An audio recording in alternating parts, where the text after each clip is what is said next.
what you want to know is when you talk to an investor about commercial, they say, well, commercial is great, cash flow is great. However, how do you rent these properties and increase the cash flow of the property, especially in a hard time like this, right? In order for you to sustain yourself and increase the value. That's a very, very good question. This is a perfect example of a property that needs some serious work.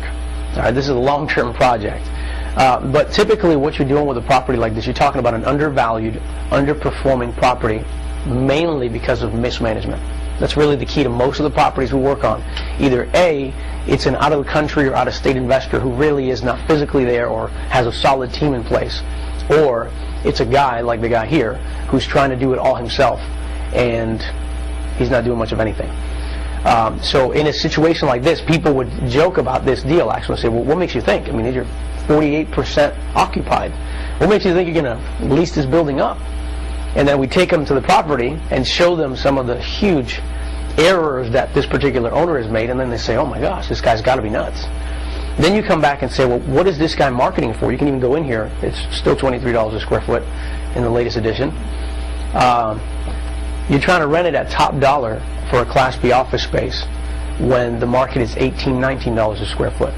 So how would I rent a building like this quickly? That's a very simple answer.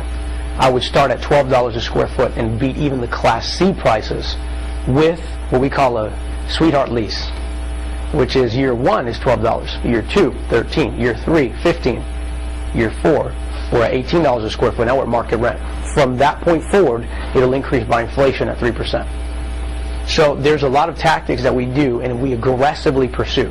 One of the other things we're going to do in this particular property right here is the biggest issue is management, right?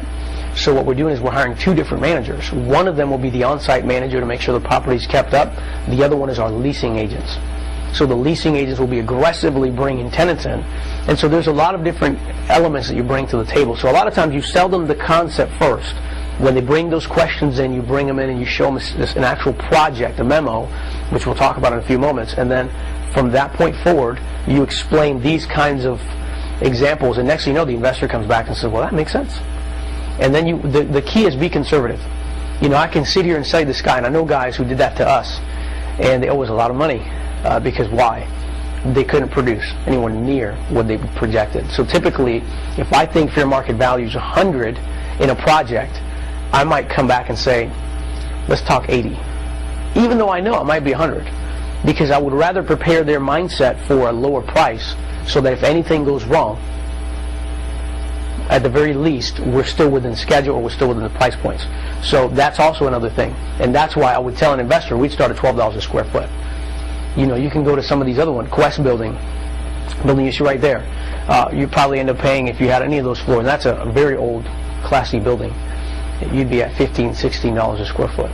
So for us to compete at $12 in a Class B, do the tenant improvements at $45 a square foot, it's a big, I mean, it's extremely aggressive. Now, why can we offer $12 a square foot? That's another question. Because the big copper building right here, it's at a debt service because it has a big mortgage, right? So this big Regions building right here, 24-story building. You see me taking with the camera there. That 24-story building right there has an issue. It's a great property. The problem with that particular building right now is specifically that it has a pretty large debt service. And because it has a debt service, they can only go so low, right? So they're sitting on a property, and don't get me wrong, it's about 80% occupied. But that 20% of the space, they can't really lower their prices more than $19 a square foot. Why? Because any lower, then they can't cover their debt service. Does that make sense? So that is totally different. Now, we're buying this deal at such a ridiculous price. I mean, we're almost averaging $45 a square foot. The replaceable cost for this building is $200 a square foot. So it is so well below that we can come in here and do it at $10 a square foot if we want. And we'll still make money. And so the real key is we're buying an underperforming asset for a reason, but we're then have a very aggressive marketing plan so that over the next 3 or 5 years, we fill up the property. And so that's really the key you want to hit them with as we talk about it. We're very aggressive, and it's not us. That's what I keep telling people, look, if I'm going to manage this property, you better run. Because that's not my gift.